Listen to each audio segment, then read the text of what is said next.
जिंदगी है एक अभिलाषा, सबकी है अपनी अपनी परिभाषा। जीवन है अपनी गढ़ो परिभाषा, जीवन है मेरी ना गढ़े कोई और जीवन की परिभाषा। हेलो फ्रेंड्स, मैं मृदुला जनमत लाइव से एक बार फिर आपके सामने हाजिर हूँ आज कुछ नई जानकारियों के साथ। पिछली बार हमने आपको स्किन से संबंधित स्किन डिजीज के बारे में कि किस तरह की बीमारी होती है, कैसे उसका इलाज कराएं, इसके बारे में जानकारियों से अवगत कराया था।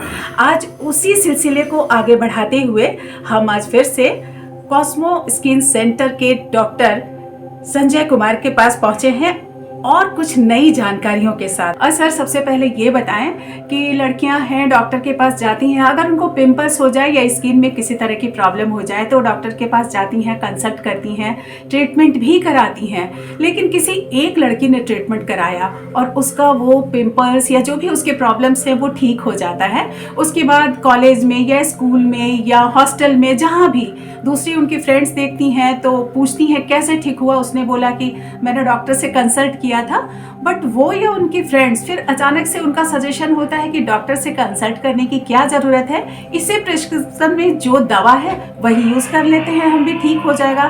तो ये कितना सही है, इसके बारे में बताएं।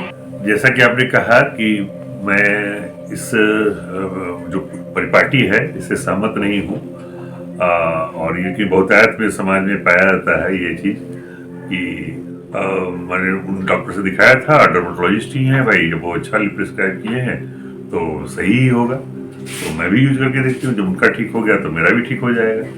लेकिन यहाँ पे मैं कहना चाहूँगा कि ये परिपाटी इसलिए ठीक नहीं है क्योंकि सभी की त्वचा का टेक्सचर, मतलब स्किन का टेक्सचर अलग अलग होता है। जैसे बेसिक चीज में ले तो 3 टाइप की त्वचा होती है बाय बर्थ, और टिल द एंड वो चेंज नहीं होती। ऑयली स्किन, ड्राई स्किन और नॉर्मल स्किन, यानी तैलीय त्वचा, सामान्य त्वचा और सूखी त्वचा, ये बाय बर्थ ही होता है।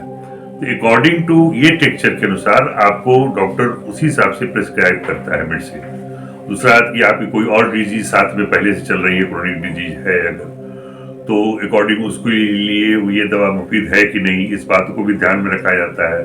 मान ली किसी को पेट में अल्सर हो, किसी को शुगर हो, किसी को थायराइड आजकल सबसे कॉमन है तो वो हो, या हेयर फॉल की समस्या हो, कुछ और हो, तो इन बातों को ध्यान में रखकर डॉक्टर दवाई लिखता है। तो यानी वो दवा जो लिखी है वो उस पर्सन के लिए, उस पेशेंट के लिए वो दवा मुफीद है। यही दवा सबके लिए मुफीद होगी ये नहीं कहा सकता। हो सकता है कि बिल्कुल आपका ये लक हो सकता है, ये चांस है कि बिल्कुल वैसा ही टेक्सचर हो, सब कुछ हो, तो आपको दवा काम भी कर सकती है। लेकिन ये तो जुए वाली बात हुई कि शायद लग जाए। तो इसलिए मैं सलाह दूंगा कि दवाएं भी महंगी आती हैं, जो आप उतनी दवाओं पर पैसा खर्च कर रहे हैं तो आपको किसी भी डॉक्टर से सलाह लें। अगर आपके पास पैसे नहीं हैं तो सरकारी जो अस्पताल है, सदर अस्पताल है, रिम्स है, अन्य जो संस्थाएं हैं जहाँ पर कम फीस में भी दिखाई जाती है डॉक्टर की, आपको मिल जाती है सुविधा।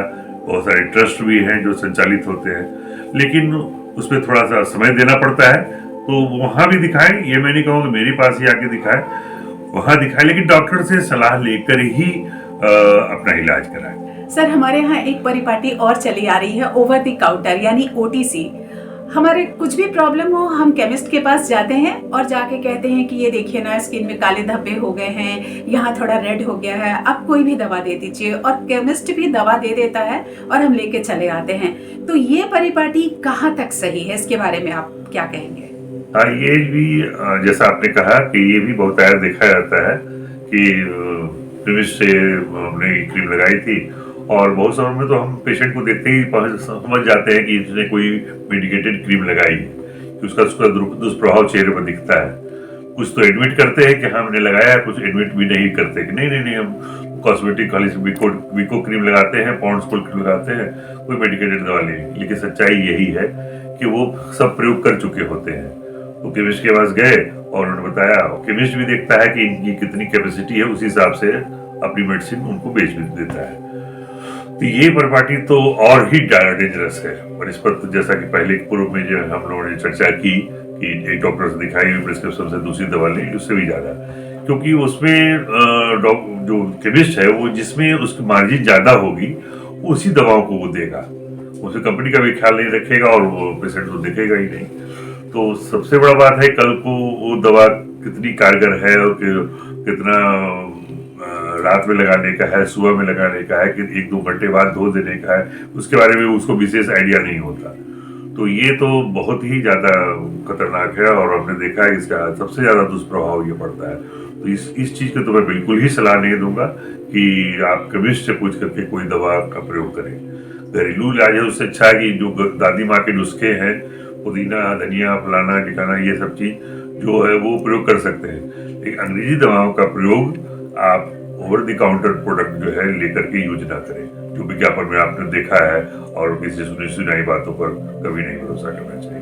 सर, एक बात और पूछनी थी आपसे कि आजकल जो टेलीविज़न है उस पर बहुत सारे विज्ञापन आते हैं, और टेलीविज़न क्या, हमारे हाथ में जो मोबाइल है, मोबाइल भी अब तो चलता फिरता टेलीविज़न हो गया है, और विज्ञापन इतने आते हैं उसमें, तो वो कितने कारगर हैं, इसके बारे में आप क्या बताएंगे? बहुत सारे लोग विज्ञापन देख के भी काफ़ी प्रभावित होते हैं, तो इसके बारे में बताएं। हाँ, आपका अभिप्राय मैं समझ गया। जो विज्ञापन दिए जाते हैं पत्र पत्रिकाओं में, दूरदर्शन ही क्यों लें, इलेक्ट्रॉनिक मीडिया के अलावा प्रिंट मीडिया में भी बहुत सारे विज्ञापन आते हैं, जिसमें दावा किया जाता है कि 2 दिन में खाएं और लंबे हो जाएं, कद बढ़ा लें, मोटे से पतले हो जाएं, इतना वजन घटा लें और काली त्वचा एकदम गोरी हो जाएगी, ऐसा दावा किया जाता है, जो कि भ्रामक है। उसमें भी लोग फंसते हैं और बुरी तरह से। उसमें तो मैं बिल्कुल कहूँगा कि उसका कोई आधार नहीं होता, और इसलिए उस चीज पर तो बिल्कुल ही भरोसा नहीं करना चाहिए। और सबसे तो हास्यास्पद मुझे लगता है कि जो टेली सॉप जो होता है, टीवी पर आता है, जो कि खाली समय पे जिसमें फ्री होता है रात के 11 बजे या एकदम अर्ली इन द मॉर्निंग, तो उसमें तो बहुत ही विचित्र तरह के दावे किए जाते हैं। और जैसा कि आपने कहा, मोबाइल पर भी बाई फोर्स आप कोई भी चीज एक्सेस कर रहे हो, बीच में वो विज्ञापन आपको देखने के लिए मजबूर किया जाता है, उस पर दावा किया जाता है। विज्ञापन ठीक है, जो कंपनी है उसके बारे में वो बताती है वो ठीक है, लेकिन ये दावा करना कि चमत्कारिक टाइप का, वो तो उससे दूर ही रहना मैं सलाह दूंगा। इसका कोई आधार नहीं है और ये हमारे लिए बहुत ही घातक है, जब तक कि, क्योंकि उसका कोई आधार ही नहीं है।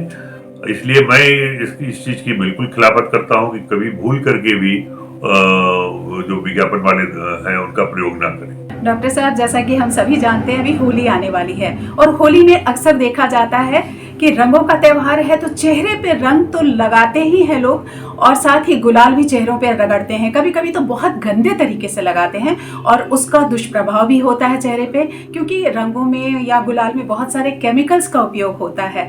तो उससे कैसे स्किन को बचाया जाए और उसका क्या उपाय है? हाँ, जैसा आपने कहा कि अभी होली का त्योहार है, हिंदुओं का महापर्व है और सभी लोग इसे मनाते हैं, और रंग का, होली में रंग ना हो ऐसा हो ही नहीं सकता। अभी तो फॉर्चुनेटली, मतलब सौभाग्यवश, ऑर्गेनिक रंग भी आ गए हैं, जो कि काफी दुष्प्रभाव रहित हैं, ऐसा दावा किया जाता है। तो मैक्सिमम जो अफोर्ड कर सकते हैं और उन्हें ऑर्गेनिक और रंग का प्रयोग करना चाहिए। और जहाँ तक हो, गीली होली ना खेल करके गुलाल का ही प्रयोग करें। गुलाल में भी जो हमारा परंपरागत जो था, जो टिश्यू के फूल और इस चीज से ऑर्गेनिक ढंग से बनाए जाते थे, अब बहुत सारे उत्पाद आ गए मार्केट में, तो उनका ही प्रयोग करें, तो हम इससे दुष्प्रभाव से बच सकते हैं। और थोड़ी सी पैसे बचाने के चक्कर में हम अगर सिंथेटिक रंगों का प्रयोग करते हैं, जिनका कोई ब्रांड नहीं है, जिनका कोई आधार नहीं, तो काफी त्वचा को नुकसान पहुंचाते हैं। और जैसा कि मैंने देखा है अपने डे टू डे लाइफ में, अनुभव में, कि होली के रंग लगाने से किसी जिनकी, खास करके जिनकी सेंसिटिव स्किन है, उनकी त्वचा बहुत ही खराब हो गई है, उसको रिकवर करने में काफी समय लगता है। तो इसमें कोई बुरा मानने की बात नहीं है। अगर किसी की सेंसिटिव त्वचा है तो जबरदस्ती नहीं करना चाहिए कि नहीं मैं रंग लगाऊंगा ही लगाऊंगा। उन्हें गुलाल का टीका लगा के, गाल में भी थोड़ा सा लगा करके रस्म भी की जा सकती है।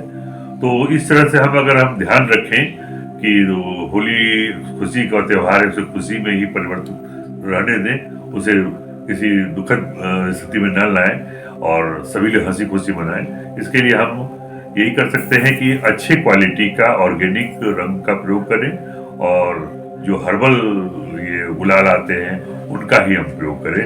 तो इस तरह से हम किसी भी त्वचा के विकार से, किसी तरह की एलर्जी से हम बचाव कर सकते हैं। जैसा कि डॉक्टर साहब ने बताया कि जो भ्रामक विज्ञापन आते हैं प्रिंट हो या इलेक्ट्रॉनिक मीडिया, उसमें हम ना फंसे, केमिस्ट से पूछ के अंदाजी दवा का इस्तेमाल ना करें। इन सब छोटी छोटी लेकिन अहम बातों पर ध्यान अवश्य हमें देना चाहिए।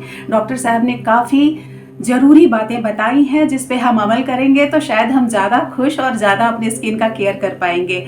आगे भी हम डॉक्टर साहब से मिलेंगे और बात करेंगे किस मुद्दों पे, ये अगले एपिसोड में आप देखिएगा। चलते चलते आपसे इतना ही कहना चाहूँगी कि जो कमी है जीवन में कर लो सब भरपाई, जो कमी है जीवन में कर लो सब भरपाई, मन का मैल मिटाने को अपनी होली आई। तो खुश रहिए, होली मनाइए और दूसरों को भी खुश रखिए। मिलेंगे अगले एपिसोड में, बने रहिए जनमत लाइव के साथ। तब तक के लिए बाय बाय।